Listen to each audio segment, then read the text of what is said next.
Big thank you to today's sponsor, Fosi Audio. Today we are talking about the SMSL A50. It's a little tiny amp. Is it any good or is it like all the rest? I don't know. Sit down, grab a cup of coffee, and let's talk about the SMSL A50.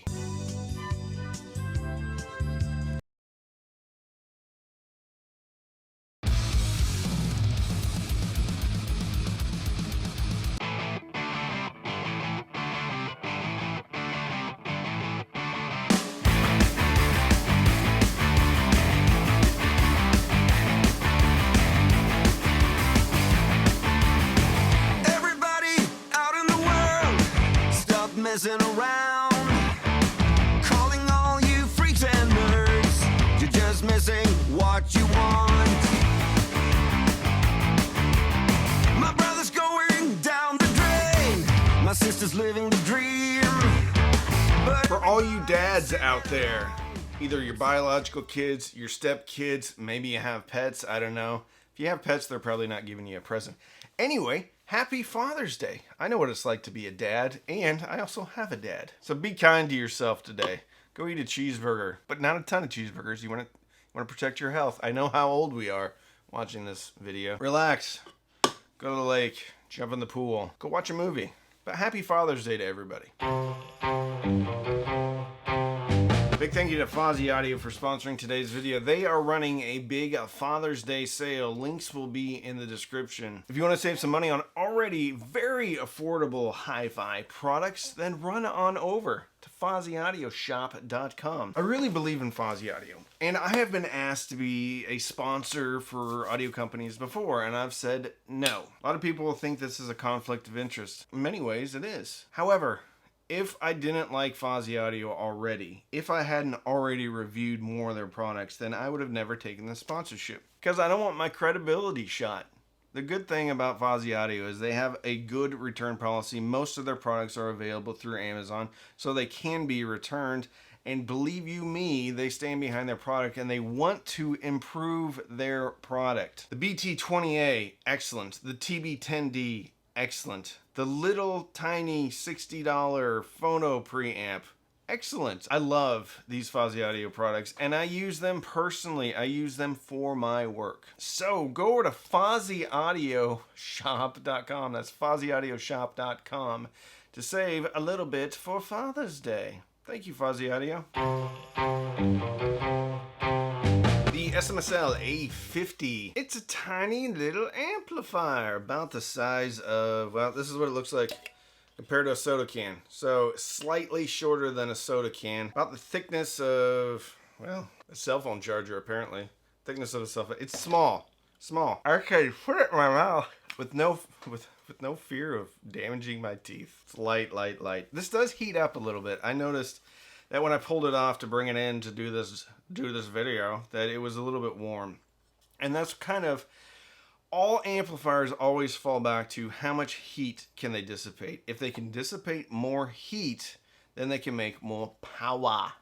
Or at least they're not choked down as much. So the one thing I will say about this little amp is I do like it, but I think if they got some more ventilation going on and improve their heat dissipation, then they would probably be able to eke out a little bit more power. How much power? Well, it uses the 3116 amp chip from Texas Instruments. They use two of them, actually. In theory, in ideal situations, you can get 100 watts, but I don't know if that 100 watts is at 10% total harmonic distortion, and there's a bunch of different amps. So there's like mono amps, there's stereo amps, the chipsets, I mean. What SMSL claims is 100 watts times 2, but the spec sheet says that's at 2 ohms, and it doesn't specify a total harmonic distortion. There is a distortion listed at 0.02, but I'm not sure if that's at 100 watts. I highly doubt it's at 100 watts. Anyway, it will do 50 watts times 2 into 4 ohms. So they say. Again though, don't know what THD that's at. I will say I use the Q Acoustics 5020, which have a sensitivity of I think around 87 or 88 dB, which isn't great, but it's not as bad as like 85 dB speakers. And I was able to easily get them into the 70s with pops into the 80s. I also didn't try to drive this all the way. So I used a Schit Audio SIS. I always get the SIN and the SIS mixed up. I think the SIN is just a volume control or a switcher. Anyway, I use this basically as just a power amp. I also listen to Bluetooth on it. It also comes with a remote control. And this is a different remote used by a lot of SMSL products. So I have a ton of these, but this is the RC8A. And a lot of the other ones are like the RC8C, I guess. And they didn't work on it. So I was kind of scrambling to find this remote control because most of my remote controls just kind of get thrown into a box. Has Bluetooth, has a display, all that good stuff. What's on the back? On the back, very straightforward. You have a pair of RCAs in, pair of speakers out. Then you have a power supply input up to 24 volts. And then a Bluetooth antenna. And that's it. It is just like a whole bunch of other amplifiers. A cacophony, a variable plethora of other little amplifiers like this. I'm glad it's using the Texas Instruments 3116. That's widely used. If you go search that out on the Google machine, you will find that there are a ton of just little boards. So you can do all sorts of DIY projects with the same chipset that's used in here. You get them for about 18 bucks. So two of those in here, let's say it's 36 bucks. They have some DSP going on with the EQ, and then they include a power supply. So I think this thing is fairly priced. What is the price? Well, I'm glad you asked. It's a whopping $60. $60.72. Also has a display, which can at times be a little bit confusing, but after I went through it a few times, I figured it out. Let's talk about how it works. Well, it's pretty straightforward how it works. Plug in your RCA in here. Control volume right here. Now there is some DSP. There are, I believe, 5 different EQ settings. There is EQ tone, which I've never quite understood what tone is. So they give you some graphs as far as what each EQ is doing as far as the frequency response. But there's direct, which is obviously no EQ, EQT, which is tone, E0 direct, ET tone, E1 bass, E2 super bass, E3 rock, E4 soft, E5 clear. So 5 EQ settings, really 4 because the first one is flat. I actually liked the bass, the E1. I thought that was pretty good. This is a little bit, I wouldn't say harsh on top, but I would say it's a little bit thin without a little bit of EQ on there. You can also use tone controls. So they have bass tone controls and treble tone controls. The irony is when you're using these on the unit itself or on the remote control, normally when we push to the right, that's going upward. So if we wanted to increase the bass, I always feel like I should push it to the right. It's the exact opposite. You push it to the left, or you actually turn the knob to the left to increase the bass or the treble. It's just something I had to get used to.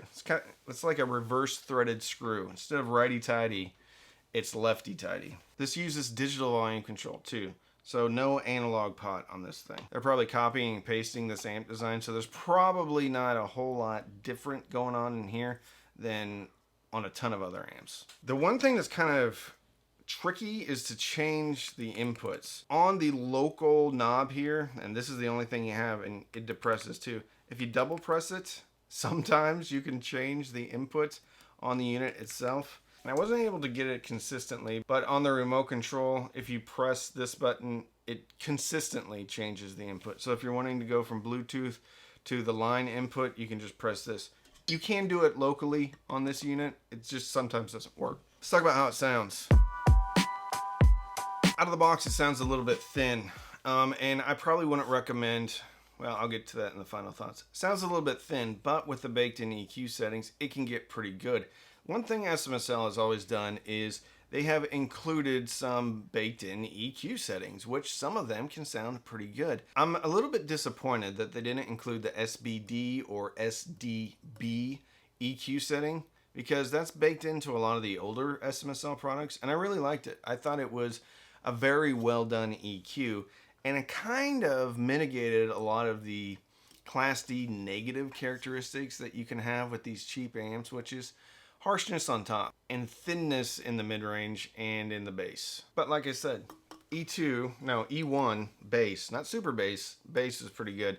When I was using tone controls, I couldn't quite get it exactly where I wanted it to be, but I was using this mostly as TV duty. I just wanted to see how small of a system I could get out in my living room that would drive the speakers and have a tiny small footprint and be easy to use for the family. Put it at 85 on here and then a controlled volume off of the sys. Bluetooth is okay. I mean, it's typical for products like this.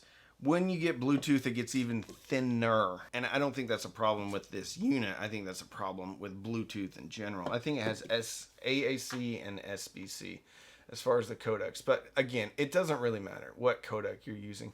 I think personally, in my experience, you're always going to sacrifice some bottom end fullness when you're using Bluetooth. Basically, I feel like Bluetooth kind of gives you the middle part of the music and kind of cuts off the bottom end and sometimes the top end. But in giving you only the middle part, it feels like it's really cutting off the bottom end because it's just mid-range focus. Think of like an old TV. The volume, when you turn it up, it was just voices and it was just in your face.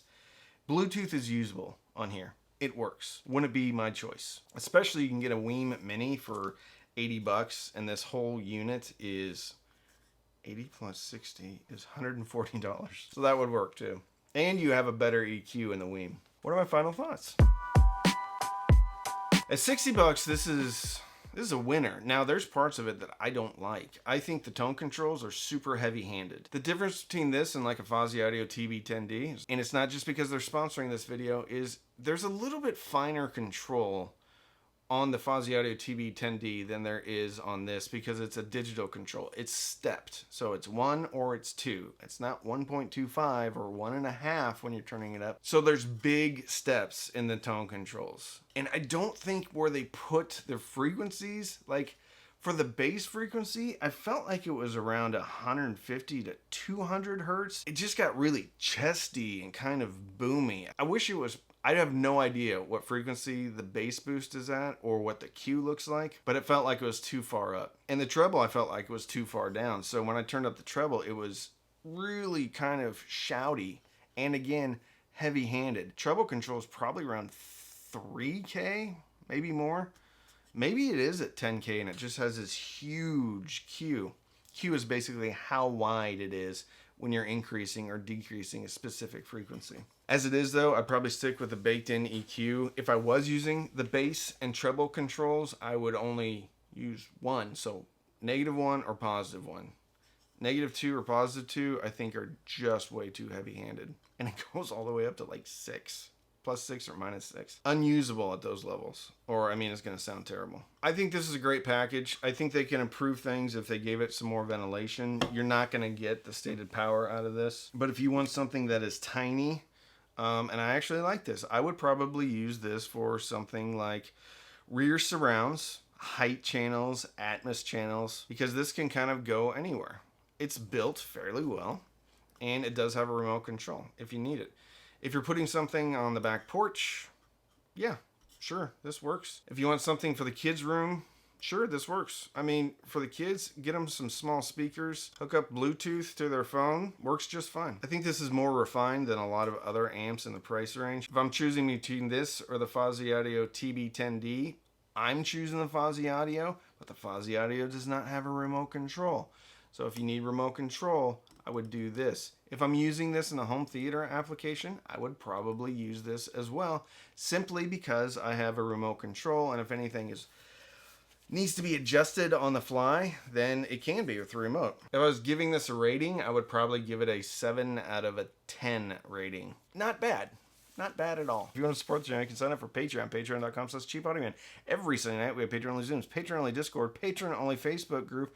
You can also sign up for Amazon Music, Tidal, or Ruin. Links in the description. Click, sign up. They have free trials. Even if you quit, though, I get a couple of dollars. You can also use the affiliate links in the description, which means if you click and you buy, I get a commission, but it doesn't cost you any more, so it's a great way to support the channel. However, this is not an affiliate link. This is the Hi-Fi Express. I'm not making a nickel off of this if you buy it. And finally, you can put a tip in the tip jar down at the bottom of the video. There's a thanks button. You can buy me a cup of coffee, but don't feel compelled to buy me anything. So, don't binge watch anything on Netflix or Hulu. Maybe, if this fits into your use case scenario, get the SMSL A50 and fill your soul with happiness. And with that, I'm Randy. I'm the Cheap Audio Man.